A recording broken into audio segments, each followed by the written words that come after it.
আবু দাউদ শরীফের 4700 নম্বর হাদিস, 4700। ক্বালা রাসূলুল্লাহ সাল্লাল্লাহু আলাইহি ওয়াসাল্লাম, নবীজি বলেন, ইন্না আউওয়ালা মা খালাকাল্লাহুল খালকা আল কলম, সর্বপ্রথম যে জিনিসটা আল্লাহ বানিয়েছেন এটার নাম হলো কলম। সবাই আমার সাথে একটু বলেন মোহাব্বতের সাথে, আল্লাহ সর্বপ্রথম যে জিনিসটা বানিয়েছে এটার নাম কি? এখন আপনাদের কাছে প্রশ্ন করব, বুঝে শুনে, আলেমরা ছাড়া অন্যরা উত্তর দিবেন। আলেমরা পারবে, অন্যরা বলেন আল্লাহর কি কলমের কোনো দরকার আছে? আল্লাহ কি কলমের মুখাপেক্ষী? আল্লাহ আমার আপনার মুখাপেক্ষী? আল্লাহ কিছুর মুখাপেক্ষী না। তা আল্লাহ কেন কলম বানাইলেন? আমাদেরকে সিস্টেম শিখায়, পদ্ধতি শিখায়। কলম বানানোর পর কলমকে বললেন, এই কলম তুমি লেখো। কলম আল্লাহর সাথে কথা বললেন। কলম আল্লাহকে বলল, আল্লাহ মাযা আকতুবু ইয়া রব্বি, মাবুদ আমি কি লিখবো? আল্লাহ বললেন, উকতুব মাকাদির কুল্লি শাইইন হাত্তা তাকুমাস সাআ, কিয়ামত পর্যন্ত যা হবে মানুষের ভাগ্যে যা আছে কলম তুমি লিপিবদ্ধ করে দাও। সর্বপ্রথম কলম বানাইলেন, কলমকে বললেন সব লেখো। তাহলে লেখার একটা গুরুত্ব ইসলামের মধ্যে অনেক বেশি, যদিও বর্তমানে আমাদের মাঝে এটা নাই। তাহলে বলেন, ধর্মীয় অনুষ্ঠানে আমরা মাথায় রাখবো 4 কথা, আর 4 কথার প্রথম কথা নিয়ত করা। আর ধর্মীয় অনুষ্ঠানের নিয়ত আর বিভিন্ন জায়গায় খতিব সাহেবের আলোচনা যখন শুনবো, ধর্মীয় যেই কোনো কথা যেই কোনো জায়গায় শুনবো, এই জায়গায় আবার নিয়ত করবো 4টা। 1, আল্লাহরে খুশি করা।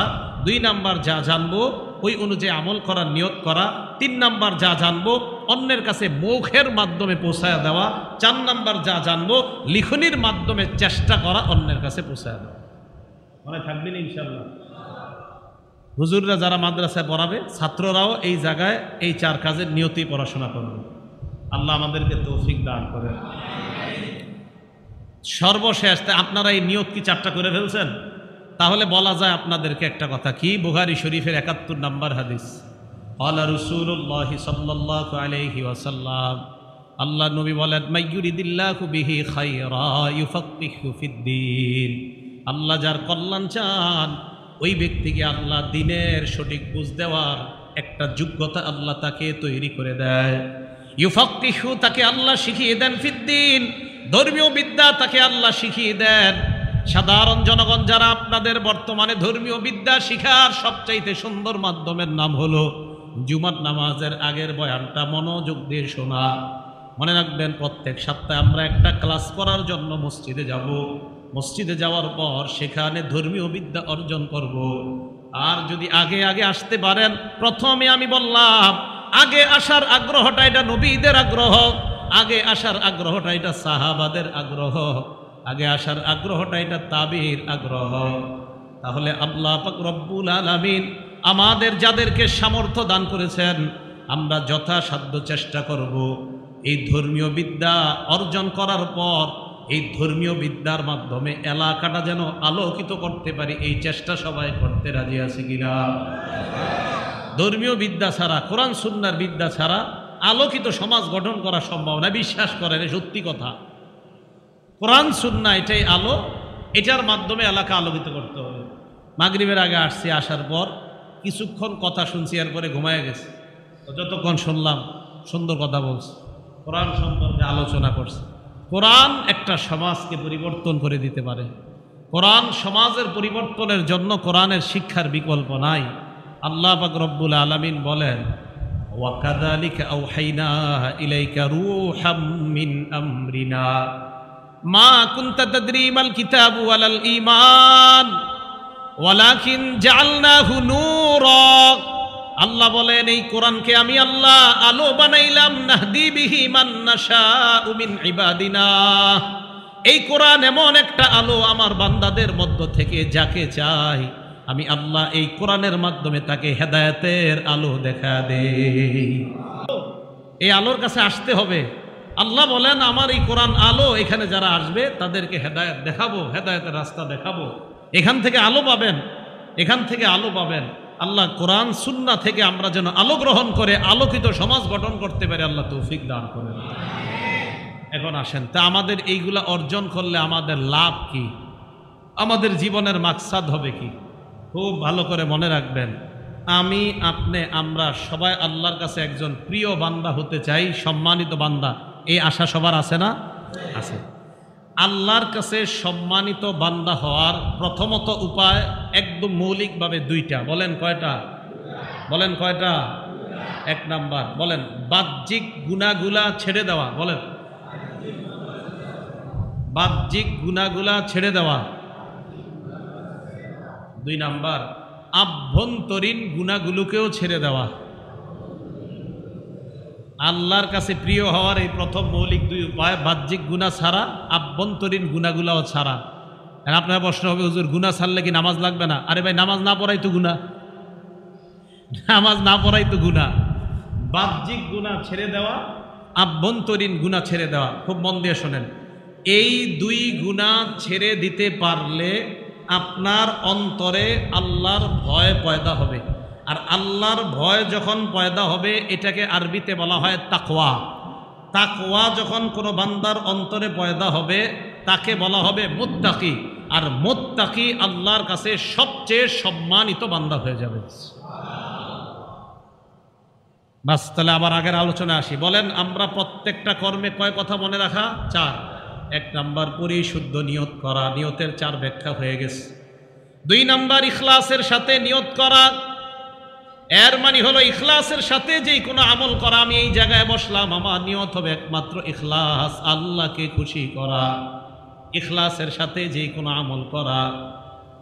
রাসূল আকরাম সাল্লাল্লাহু আলাইহি ওয়াসাল্লামকে এক সাহাবা প্রশ্ন করলেন, মাল ঈমান ইয়া রাসূলুল্লাহ, ঈমান কি জিনিস? নবী জবাব দিলেন, ঈমান হলো ইখলাস। আরেক হাদিসে আল্লাহ নবী বলেন, সালাসুন, 3 ব্যাপারে লা ইউগাল্লু আলাইহিন্না কলবু রাজুলিন মুমিন, ঈমানদারের অন্তর 3 ব্যাপারে খেয়ানত করতে পারে না। 1 নাম্বার ইখলাসুল আমালি লিল্লাহ, ঈমানদার তার সব আমল করবে আল্লাহর জন্য, এই ব্যাপারে ঈমানদার খেয়ানত করতে পারে না। তাহলে আমি নামাজে দাঁড়াইলাম, 1 নাম্বার পরিশুদ্ধ নিয়ত করা, 2 নাম্বার ইখলাসের সাথে আমল করা, 3 নাম্বার আল্লাহর কাছ থেকে সওয়াব পাওয়ার আশায় আমল করা। এই জায়গায় দ্বীনি বিদ্যা অর্জন করতে আসলেন, আল্লাহর কাছ থেকে নিয়ত করে নেন। কি নিয়ত করবেন? ইবনে মাজার 223 নাম্বার হাদিসের বর্ণনা, নবীজি বলেন, মান সালাকা তরিকান ইয়ালতামিসু ফীহি ইলমা, কোন বান্দা যদি রাস্তা অবলম্বন করে, যেই রাস্তা দিয়ে হাঁটতে হাঁটতে বান্দা বিদ্যা অর্জন করার জন্য যায়, কোন বান্দা রাস্তা দিয়ে অতিক্রম করে, বিদ্যা অর্জন করা হলো তার নিয়ত, সাহহালাল্লাহু লাহু বিহি তরিকান ইলাল জান্নাহ, আল্লাহ পাক ওই বান্দাকে জান্নাতে যাওয়ার রাস্তা সহজ করে দেয়। এখন 3 নাম্বার, তাহলে এই জায়গায় আসছি এই নিয়তে, আল্লাহ এই জায়গায় গিয়ে কিছু শিখবো, আপনি আমারে জান্নাতে যাওয়ার রাস্তা সহজ করে দিবেন। এই 3 নাম্বার। 4 নাম্বার মানুষকে দেখানোর জন্য আমল না করা। 4 নাম্বার মানুষকে দেখানোর জন্য আমল না করা। তাহলে এই জায়গায় আসছি, আসার পর আমার মধ্যে এরকম কোনো নিয়ত নাই যে আমি মাহফিলে যাই, প্রত্যেক দিন 7, 8, 10টা 12টা মাহফিলে সপ্তাহে আমি যাই, আর এলাকার মানুষ আমার বড় আল্লাহওয়ালা মনে করে যে এই লোকটা একটা মাহফিলও মিস করে না, ধর্মীয় অনুষ্ঠানগুলোতে যায়, মানুষ আমার বড় আল্লাহওয়ালা মনে করবে।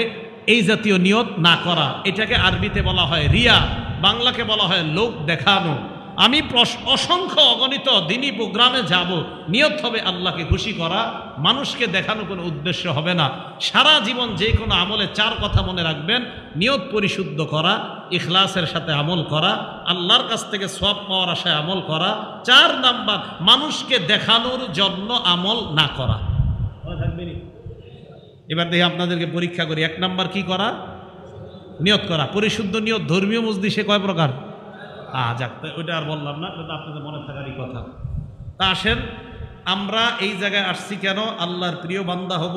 হুজুর আল্লাহর প্রিয় বান্দা হওয়ার কি 2 উপায় বললেন। বাহ্যিক গুনাহ সব ছেড়ে দিব, আভ্যন্তরীণ গুনাহ সব ছেড়ে দিব। আর আভ্যন্তরীণ বাহ্যিক গুনাহ ছেড়ে দেব তখন যদি আমার মধ্যে আল্লাহর ভয় পয়দা হয়। ভয় পয়দা হলে আমাকে বলা হবে মুত্তাকি। আর আমি মুত্তাকি হলে সূরা হুজুরাতের 13 নম্বর আয়াতে আল্লাহ ঘোষণা করেছেন, ইন্না আকরামাকুম ইনদাল্লাহি আতকাকুম, তোমাদের মধ্যে সবচেয়ে সম্মানিত ওই ব্যক্তি যে আল্লাহকে তোমাদের মাঝে সবচেয়ে বেশি ভয় পায়, এই ব্যক্তি আল্লাহর কাছে সবচেয়ে সম্মানিত। তাহলে আমরা সবচেয়ে বেশি ভয় পাবো কাকে? আল্লাহকে। তাকওয়া কাকে বলে? খুব মন দিয়ে শোনেন। তাকওয়ার আবিধানিক অর্থ হিফজুশ শাই মিন কুল্লি মুসিবা, মানে অথবা হিফজুশ শাই মিন কুল্লি মা ইউজি, প্রত্যেক কষ্টদায়ক জিনিস থেকে কোনো কিছুকে বাঁচানো, এটা হলো আবিধানিক অর্থ তাকওয়া। কষ্টদায়ক কোনো জিনিস থেকে কোনো কিছুকে বাঁচানো, এটা হলো আবিধানিক অর্থ। আরেকটা অর্থ আল ভিকায়াহ, মানে বাঁচানো, রক্ষা করা। বুখারী শরীফে আছে ক্বালা রাসূলুল্লাহ সাল্লাল্লাহু আলাইহি ওয়াসাল্লাম, আল্লাহ নবী বলেন ইত্তাকুন নার ওয়ালাউ বিশিক্কি তামরা, জাহান্নামের আগুন থেকে তোমরা নিজেদেরকে বাঁচাও, খেজুরের জানা দিয়ে হলেও, খেজুরের টুকরা দিয়ে হলেও জাহান্নামের আগুন থেকে বাঁচাও। হাদিসের মাধ্যমে নবী বুঝাইতে চায়, খেজুরের টুকরা যদি কোনো মানুষ ইখলাসের সাথে দান করে, আশা করা যায় এই দান আল্লাহ পাক রব্বুল আলামিন তাকে জাহান্নাম থেকে বাঁচানোর উসিলা বানায় দেয়। তাহলে বাঁচানো, তাকওয়া এক অর্থ আবিধানিক বাঁচানো। শেখুল ইসলাম ইবনে তাইমিয়া রহমতুল্লাহি আলাইহি বলেন, তাকওয়া বলা হয় কাকে? সহজ কথা, আগে আরবি বলবো, পরে দুইটা বাংলা আপনাদেরকে শিখাবো, এটারই তাকওয়া বলা হয়। ফি'লু মা আমারাল্লাহু বিহি ওয়া তারকু মা নাহাল্লাহু আন। ইবনে তাইমিয়া বলেন তাকওয়া বলা হয় দুই জিনিসের নাম। জোরে বলেন, তাকওয়া কয় জিনিস? আল্লাহ যা আদেশ করেছে তা মানা, আল্লাহ যা নিষেধ করেছে তা ছেড়ে দেওয়া। বলেন তাকওয়া কয় জিনিসের নাম? আল্লাহ যা আদেশ করেছে তা, আল্লাহ যা নিষেধ করেছেন তা ছেড়ে দেওয়া, এটার নাম হলো তাকওয়া। তাহলে আমরা এটার নাম তাকওয়া জানলাম। এখন তাকওয়া মানে আল্লাহকে ভয় করা, তাকওয়া অবলম্বন করা। এটা এত জরুরি কেন? আমাদের নবীকে আল্লাহ তাকওয়ার হুকুম দেয়। সূরা আহজাবের 1 নম্বর আয়াত আল্লাহ বলেন, ইয়া আইয়ুহান নাবিয়্যুত্তাকিল্লাহ, হে নবী আপনি আল্লাহকে ভয় করেন। নবীকে বললেন আপনি আল্লাহকে ভয় করেন, তাকওয়া অবলম্বন করেন। সূরা নিসার 1 নম্বর আয়াতে আল্লাহ আমাকে, আপনাকে, আমাদের সকলকে বলে, ইয়া আইয়ুহান নাস ইত্তাকু রাব্বাকুমুল্লাযী খালাকাকুম মিন নাফসিন ওয়াহিদা, হে মানুষ তোমরা তোমাদের রবকে ভয় করো, যেই রব তোমাদেরকে বানিয়েছেন আদম থেকে, এই রবকে তোমরা ভয় করো। এখানেও বললেন তাকওয়া অবলম্বন করো। সূরা নিসার 131 নম্বর আয়াতে আল্লাহ বলেন, ওয়ালাকাদ ওয়াসাইনাল্লাযীনা উতুল কিতাবা মিন ক্বাবলিকুম ওয়া ইয়্যাকুম আনিত্তাকুল্লাহ, তোমাদের পূর্বে যাদেরকে কিতাব দেওয়া হয়েছে তাদেরকেও আমি আদেশ করলাম, তোমাদেরকেও আমি আদেশ করলাম তোমরা আমি আল্লাহকে ভয় করো। তাহলে আমাদের পূর্বে যাদেরকে আল্লাহ কিতাব দিয়েছেন তাদেরকেও বলছেন আল্লাহকে ভয় করো, আমাদেরকেও বলছেন আল্লাহকে ভয় করো, তাকওয়া অবলম্বন করো। সূরা হাশরের 18 নম্বর আয়াতে আল্লাহ বলেন, ইয়া আইয়ুহাল্লাযীনা আমানুত্তাকুল্লাহ, হে ঈমানদারগণ তোমরা আল্লাহকে ভয় করো, তোমরা তাকওয়া অবলম্বন করো। ওয়ালতানজুর নাফসুম মা কদ্দামাত লিগাদ, আগামীকালকের জন্য কি পাঠাইতেছো এই চিন্তা ভাবনা করো। আগামীকাল মানে কিয়ামতের ময়দান অথবা কবর। এই যে আমি আপনি মারা যাওয়ার সাথে সাথে কবরে যাব, এটাকে আল্লাহ বললেন আগামীকাল। কারণ আমি আপনি মরে যাওয়া মানে আমার আপনার কিয়ামত শুরু হয়ে যাওয়া, আমার আপনার মরণটাই কিয়ামত। কারণ আমার আপনার মরণ মানে কিয়ামতের দিকে এগিয়ে যাওয়া। আমার কবরের মধ্যে আমার জীবনের জন্য আমি ভালো সঞ্চয় করলে ভালো থাকবো, আর যদি আমি কবরে খারাপ পাঠাই আমার অবস্থা হবে বড় ভয়ঙ্কর। তাহলে আল্লাহ ইমানদারকে বললেন আল্লাহরে ভয় করো, তাকওয়া অবলম্বন করো। নবীরে বললেন তাকওয়া অবলম্বন করো, মানুষরে বললেন তাকওয়া অবলম্বন করো। এই উম্মত, আগের উম্মত, তাদেরকেও বললেন তাকওয়া অবলম্বন করো। তাকওয়া কি? আল্লাহ যা বলছে তা মানো, আল্লাহ যা নিষেধ করছে তা ছাড়ো। এখন এটা হইলে কি হবে? ওই যে আবার আগের কথা, সূরা হুজুরাতের 13 নম্বর আয়াত, ইন্না আকরামাকুম ইনদাল্লাহি আতকাকুম, যদি আল্লাহর ভয় অর্জন করতে পারো তাহলে তুমি যেই হও আল্লাহর কাছে ওই বান্দা সবচাইতে সম্মানিত বান্দা হয়ে যায়। এখন হাদিস শুনেন। মুসনাদে আহমদ একটা কিতাবের নাম, এই কিতাবের 23,489 নাম্বার হাদিস। ক্বালা রাসূলুল্লাহ সাল্লাল্লাহু আলাইহি ওয়াসাল্লাম, আল্লাহ নবী বলেন, লা ফাদলা লিআরাবিয়্যিন, লা ফাদলা লিআরাবিয়্যিন আলা আজামি। নবীজি বলেন কোন আরবের উপর অনারবের শ্রেষ্ঠত্ব নাই, কোন আরবের উপর অনারবের শ্রেষ্ঠত্ব নাই। ওয়ালা লিআজামিয়্যিন আলা আরাবিয়্যিন, কোন অনারবির উপর আরবের শ্রেষ্ঠত্ব নাই। নবীজি বললেন আরবির উপর অনারবির শ্রেষ্ঠত্ব নাই। অনারবির উপর আরবির শ্রেষ্ঠত্ব নাই। ওয়ালা আহমার আলী আসওয়াদা, কোন লাল মানুষ সুন্দর মানুষের কালা মানুষের উপর শ্রেষ্ঠত্ব নাই। ইল্লা বিত্তাকওয়া, নবী বলেন যার তাকওয়া আছে এই মানুষটা কালো হোক সুন্দর হোক, আরবের হোক অনারবের হোক বাংলাদেশের হোক, যদি তাকওয়া হয়, দেখতে যদি কালো হয়, এই মানুষটা আল্লাহর কাছে সম্মানিত হয়ে যায়। তাহলে কালো সাদা এটার ক্ষেত্রে আল্লাহর কাছে শ্রেষ্ঠত্ব না, শ্রেষ্ঠত্ব তাকওয়া। বলেন শ্রেষ্ঠত্বের নাম কি? তাকওয়া, মুত্তাকি হয়ে যাওয়া। আল্লাহ আমাদের সবাইকে মুত্তাকি হওয়ার তৌফিক দান করেন। মুসলিম শরীফের 1731 নাম্বার হাদিস, মোট হাদিস সংখ্যা 3033টা। আমাদের মাদ্রাসার পাঠ্যপুস্তক অনুযায়ী ক্বালা রাসূলুল্লাহ সাল্লাল্লাহু আলাইহি ওয়াসাল্লাম, আল্লাহ নবী তার আমির সাহাবা যারা তাদেরকে কোনো যুদ্ধের ময়দানে পাঠানোর আগে আমিরকে ওসিয়ত করে বলতেন, কানান নবিয়্যু ইযা আমারা আমিরান লিজাইশিন আও আলা সারিয়াতিন অথবা আও আলা জাইশিন, নবী যখন কাউকে কোনো দলের আমির বানিয়ে দিতেন, আমির বানানোর পর আমির সাহেবকে নবী ডাক দিয়ে বলতেন আওসাহু বিখাসাতিহি বিতাকওয়াল্লাহ, আমির সাহেবকে ডাক দিয়ে বলতেন আমির সাহেব আল্লাহরে ভয় করো, আল্লাহরে ভয় করো। ওয়াবাম্মাহু মিনাল মুসলিমিনা খায়রা, তোমার সাথে যেই মুসলমানরা আছে তাদের কল্যাণের দিকে তুমি সজাগ থাকবা, তুমি আল্লাহকে ভয় করবা। নবী কোনো যুদ্ধে কাউরে আমির বানায় পাঠাইছে, তারে বলতেন এই আল্লাহরে ভয় করো। দেখেন এটা কেন বলতেন? এখন একটা হাদিস বলবো, এই হাদিসটা তো ঘরে ঘরে লিখে রাখা দরকার। দরজা দিয়ে বের হইতে একবার তাকাইবেন, তাহলে দেখবেন বাহিরে গিয়ে আপনার অন্তর অনেকটা ভালো থাকবে। আবার ঘরে এসে দেখবেন। আবু যর গিফারি রাদিয়াল্লাহু তাআলা আনহুর রাসূল বলেন, তিরমিজি শরীফের 1987 নাম্বার হাদিস, 1987। আবু যর গিফারি রাদিয়াল্লাহু তাআলা আনহুকে নবীজি বললেন, দেখেন কি কয়, আবু যর ইত্তাকিল্লাহা হাইসুমা কুনতা, আবু যর তুমি যেখানেই থাকো আল্লাহরে ভয় করো। কি বলছে? না, পুরা বাংলাটা বলেন, তুমি যেখানেই থাকো। এবার সবাই পুরা বাংলাটা বলেন, তুমি যেখানেই থাকো আল্লাহকে ভয় করো। বলেন তো সবাই পুরা বাংলাটা, তুমি। এই কথাটা ডেইলি দেখে দেখে বেরোবে কি বলতেছে, কথাটা ভাবেন একটু। আবু যরের গিফারির মাধ্যমে আমাকে আপনাকে সব উম্মতের নবীজি কেমন যেন এইভাবে বলতেছে, উম্মত যেখানে থাকো আল্লাহকে ভয় করো। এ আমার উম্মত যেখানে থাকো আল্লাহকে ভয় করো, যেখানে থাকো আল্লাহকে ভয় করো। কেন? দেখেন আল্লাহ কোরআনে বলছে, ওয়াকুল্লিল মুমিনিনা ইয়াগুদ্দু মিন আবসারিহিম। আল্লাহ বা কোরআনের মধ্যে বলেন, আল্লাহ আপনি আল্লাহর নবীকে আল্লাহ বলেন, ও নবী আপনি ঈমানদার উম্মতকে বলেন তারা যেন নজরটা নিচের দিকে রাখে, হারাম জিনিসের দিকে যেন তারা না তাকায়। একজন নারী অবৈধ পোশাকে আপনার সামনে দিয়ে হেঁটে যায়, শয়তান কয় নারীটার দিকে তাকাও, আল্লাহ কয় নিচের দিকে তাকাও। এখন আপনি চিন্তায় পড়ে গেলেন আমি কি করব। আমার নবী কেমন যেন আমার আপনারে কয়, উম্মত ইত্তাকিল্লাহ হাইসুমা কুনতা, যেখানেই থাকো আল্লাহকে ভয় করো, আল্লাহকে ভয় করো, আল্লাহকে ভয় করো। আল্লাহ বলছে নিচের দিকে তাকাও, আল্লাহকে ভয় করো। ইত্তাকিল্লাহ হাইসুমা কুনতা, যেখানেই থাকো আল্লাহকে। বিয়ের অনুষ্ঠানে গেছেন, অসংখ্য মহিলা নারী পুরুষ সবাই আসছে, ইবলিস আপনাকে বারবার তাদের দিকে দৃষ্টি দিতে দিবে। নবীজি বলে, উম্মত তুমি কোথায় আছো?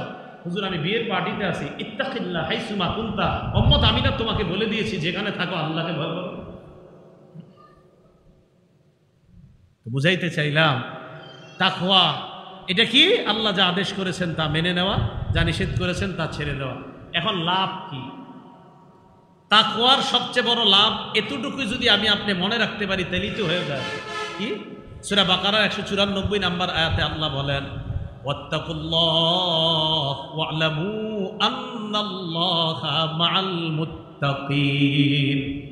তোমরা তাকওয়া অবলম্বন করো, আল্লাহকে ভয় করো, জেনে নাও আল্লাহ মুত্তাকিদের সাথে থাকেন। বলেন মুত্তাকিদের সাথে আছে কে? আল্লাহ।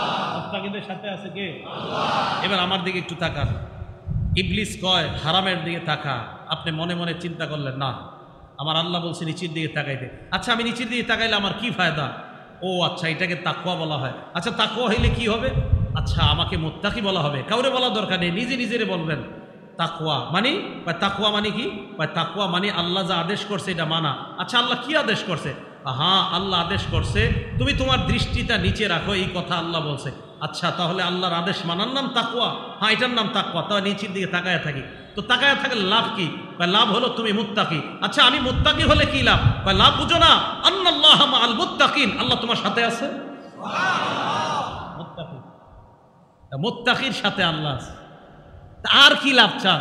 যে আমি আপনি যখন শয়তান গুনাহ করাইতে চায়, না না আল্লাহ নিষেধ করছে গুনাহ করব না, তো আমি আপনি যখন গুনাহ না করে তাকওয়া অর্জন করি, আল্লাহরে ভয় করি, হ্যাঁ আল্লাহ কোরআনে ঘোষণা করতেছে, বান্দা ও আলামু জেনে রাখো আন্নাল্লাহ মাআল মুত্তাকিন, আমি আল্লাহ মুত্তাকিদের সাথে। এক নাম্বার। দুই নাম্বার, আচ্ছা বলেন তো, আল্লাহ যদি আমাকে আপনাকে ভালোবাসে, এটা কি আমাদের জন্য কি সৌভাগ্য কম না অনেক বেশি? সূরা আলী ইমরানের ৭৬ নম্বর আয়াত আল্লাহ বলেন, বালা মান আওফা বিআহদিহি ওয়াত্তাকা, যারা আল্লাহর সাথে কৃত অঙ্গীকার রক্ষা করে এবং আল্লাহকে ভয় করে, তাকওয়া অবলম্বন করে, ফাইন্নাল্লাহা ইউহিব্বুল মুত্তাকিন, নিশ্চয়ই আল্লাহ মুত্তাকিদেরকে ভালোবাসেন। বলেন মুত্তাকিদেরকে ভালোবাসেন কে?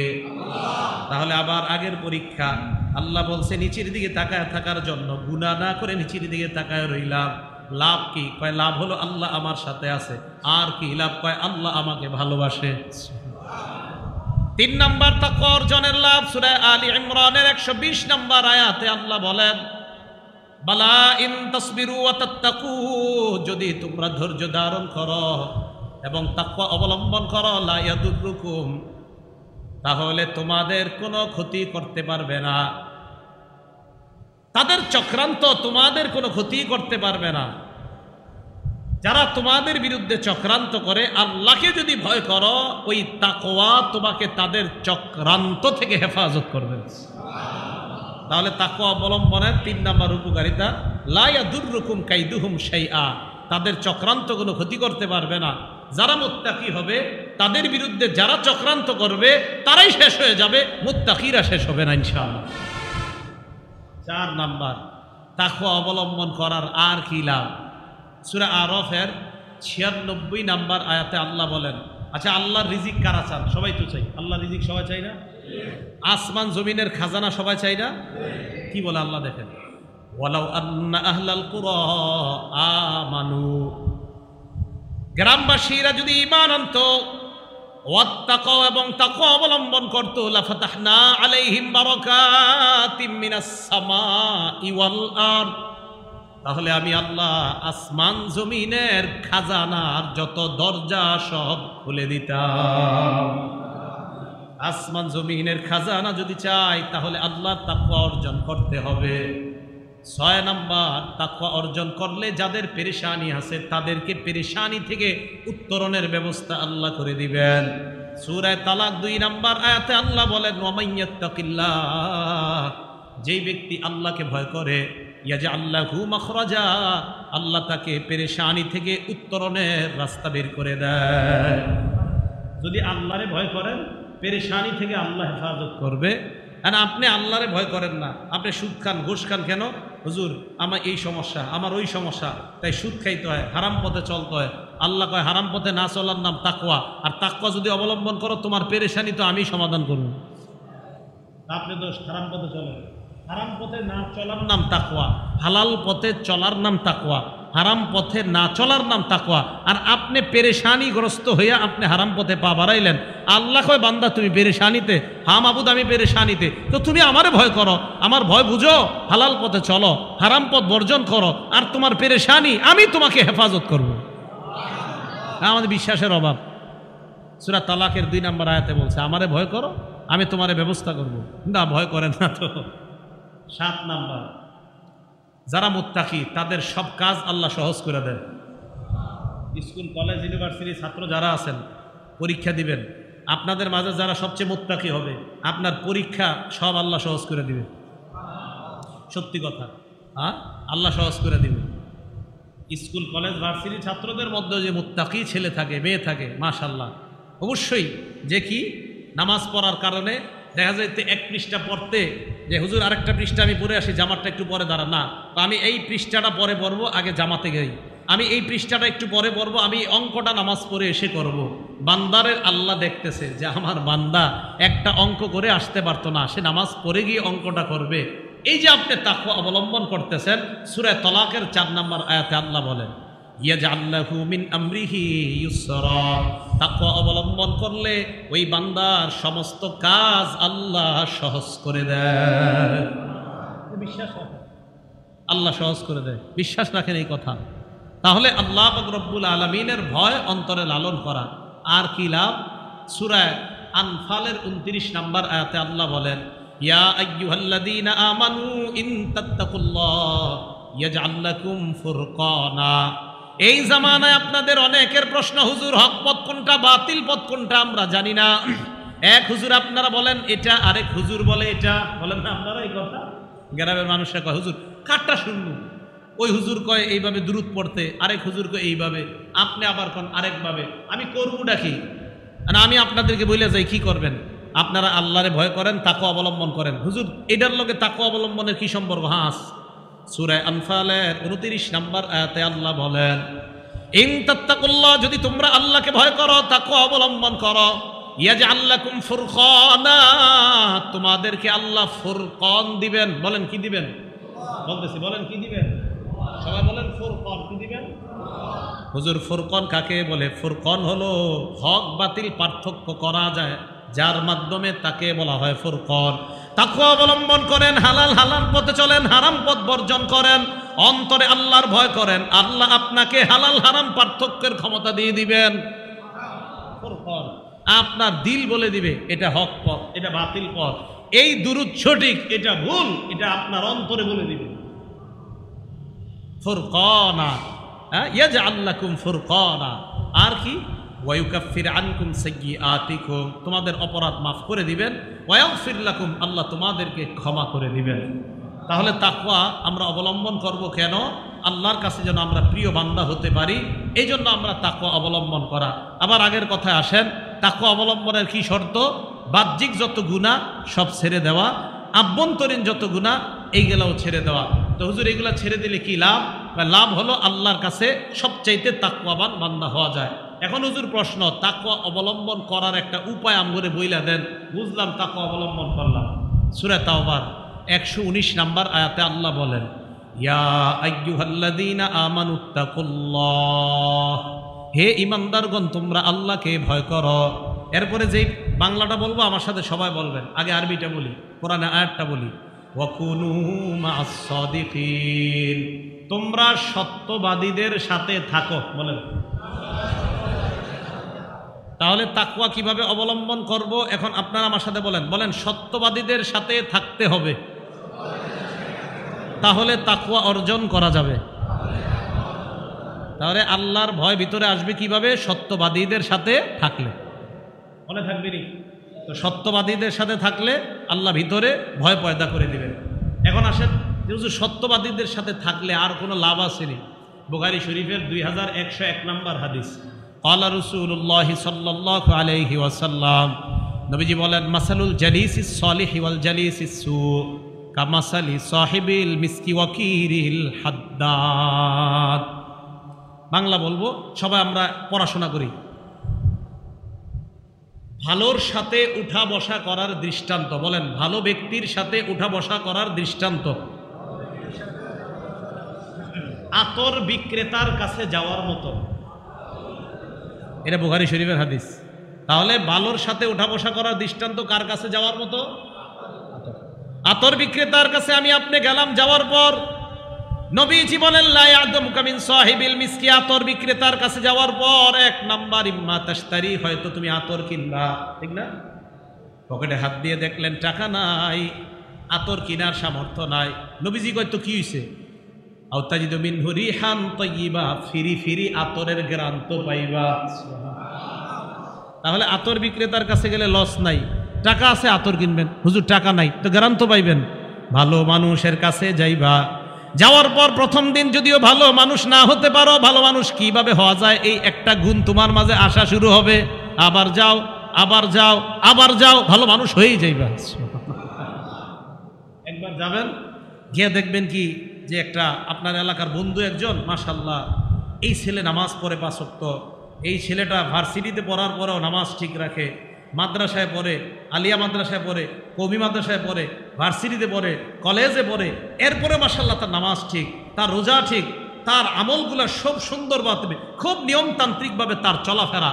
আপনি খালাতো ভাইয়ের বাসায় গেছেন বেড়াইতে, যাওয়ার পর দেখতেছেন আপনার খালাতো ভাই এইভাবে তার জীবনটা পরিচালনা করে, আপনার বড় ভালো লেগে গেছে। কি ঘটনা কি? আমি তো আমার জীবনটা এরকম সুন্দর নিয়ম শৃঙ্খলায় রাখি না। আপনি বাড়িতে আসার পর আপনার মাঝে একটা কথা শুরু হয়েছে এরকম কাজ করা, আচ্ছা ও এত সুন্দরভাবে চলে, এখন আপনি সুন্দর হন নাই, শুধু সুন্দরের কাছে গিয়েছিলেন, যাওয়ার পর আপনার মাঝে এই অনুভূতি তৈরি হয়ে গেছে, আচ্ছা ও এত ভালোভাবে চলে, আচ্ছা আরেকবার যাই, আরেকবার যাবে, যাওয়ার পরে আবার তার কাছ থেকে কিছু অর্জন করবে, আরেকবার যাবে, যাওয়ার পর এক সময় ওই ভাইয়ের মতো সেও হয়ে যাবে। রয়ে গেল খারাপ ব্যক্তি। এবার নবীজি বলেন, ওয়া মাসালুল জালিসিস সুই কাকিরিল হাদ্দাদ, খারাপের সাথে উঠা বসা করার দৃষ্টান্ত হলো কামারের দোকানে যাওয়া। কার দোকানে যাওয়া? কামারের কাছে। কামার ব্যক্তি খারাপ এমন না, কামার ব্যক্তি খারাপ এমন না, নাউজুবিল্লাহ, কামার যিনি উনি খারাপ এমন না, নাকি ওনার কাছে যাওয়ার দৃষ্টান্ত কেমন? নবীজি কি বলে দেখেন, ইম্মা ইউহরিকু বাদানা, ওনার আগুনের উত্তাপের কারণে আপনার শরীর পুড়ে যাওয়ার আশঙ্কা আছে। তার কাছাকাছি গেলে ইউহরিকু সাওবাক, আপনার জামাটা পুড়ে যেতে পারে। আমার জামাও পুড়ে না, আমার শরীরও পুড়ে না। নবীজি বলেন, আও তাজিদু মিনহু রিহান খাবিসা, ফিরি ফিরি খারাপ গন্ধ তো পাইবা। তাহলে খারাপ মানুষের কাছে যখন যাইবা, যাওয়ার পর খারাপ মানুষ যদিও না হও, ওই খারাপের একটা স্বভাব তোমার মধ্যে কাজে আসবে, কাজ করা শুরু করবে। বা শোন, গান তো শোনোস না, এই গানটায় বেশি মিউজিক নাই, আর এই গানটার মধ্যে খুব সুন্দর সুন্দর কথা বলা হয়েছে, এটা একটু শোন। বন্ধু দিছে গানটা, আনার পর শুনে আসলেই দেখে মিউজিক বেশি নাই, আর কথাবার্তাও খুব সুন্দর। কথার কথা মনে করেন, এই সুন্দর ফুল সুন্দর ফল, মিঠা নদীর পানি, খোদা তোমার মেহেরবানি, কথাগুলা কি সুন্দর না অসুন্দর? কিন্তু একটু মিউজিক লাগাই দিচ্ছে, একটু বাজনা লাগাই দিছে, বাদ্য। তো আনার পর শুনে তো এর গজলও ভালো লাগে, পাশাপাশি যে বাদ্যটা একটু বাদ্য, এটাও একটু ভালো লাগতেছে। একবার আবার বন্ধুর কাছে কয়, তুই যে গজল দিছস ভালোই তো লাগে। তো বন্ধু পরে যেটা দেয় ওইটার কথাগুলো আগের চেয়ে খারাপ, আবার বাজনাও আছে, বাকি আগেরটা তো পুরো সুন্দর, পরেরটা একটু একটু খারাপও আছে, কথাগুলা দিয়ে দিস। অনেক সুন্দর কথা, মাঝখানে দুই একটা শিরকি কথাও আছে, এ তো আর বুঝে না, তা আনছে। আনার পর আবার শোনে, এখন থেকে আস্তে আস্তে ভালো লাগে। এবার তৃতীয়বার বন্ধুরে কয়, এবার 4-5টা গান আমার মোবাইলে দে। নবীজি বলেন, আল গিনা মা ইউমবিতুন নিফাক ফিল কলব, এই তো তোমার অন্তরে মুনাফিকি শুরু হয়ে গেছে। গান হলো এমন জিনিস, যেই জিনিস অন্তরে নিফাকি সৃষ্টি করে দেয়। গান অন্তরে কি সৃষ্টি করে? তাহলে আপনার ছেলেটা এই খারাপ সঙ্গের সাথে মিশার কারণে প্রথমে হালকা মিউজিকওয়ালা একটা গজল আনছে, এরপরে হালকা মিউজিকওয়ালা একটা গান আনছে, বাকি গানটা মোটামুটি ভালো, আবার দুই একটা খারাপ শব্দ আছে, এরপরে গানও খারাপ, মিউজিকও খারাপ, বাস আপনার ছেলে এখন গান ভালো লাগে। এটা হলো খারাপের সাথে উঠা বসা করার ফলাফল, আর ভালোর সাথে উঠা বসা করার ফলাফল। তাহলে বলেন, ভালো মানুষ হওয়া, মুত্তাকি হওয়ার উপায় সত্যবাদীদের সাথে থাকা, ভালো মানুষদের সাথে থাকা। আর খারাপ মানুষদের সাথে থাকলে তাদের একটা খারাপ গুণাবলী আমাদের মধ্যে এসে যাবে। এই জন্য আমরা যেন নিজেরা ভালো মানুষ হতে পারি, সন্তানগুলা যেন ভালো মানুষ হতে পারে, আমাদের সন্তানগুলা যেন আদর্শ শিক্ষায় শিক্ষিত হয়ে তারা সমাজের জন্য আদর্শ যুবক, আদর্শ হতে পারে। আল্লাহ তৌফিক দান করেন। আখিরু দাওয়ানা আনিল হামদুলিল্লাহি রাব্বিল আলামিন।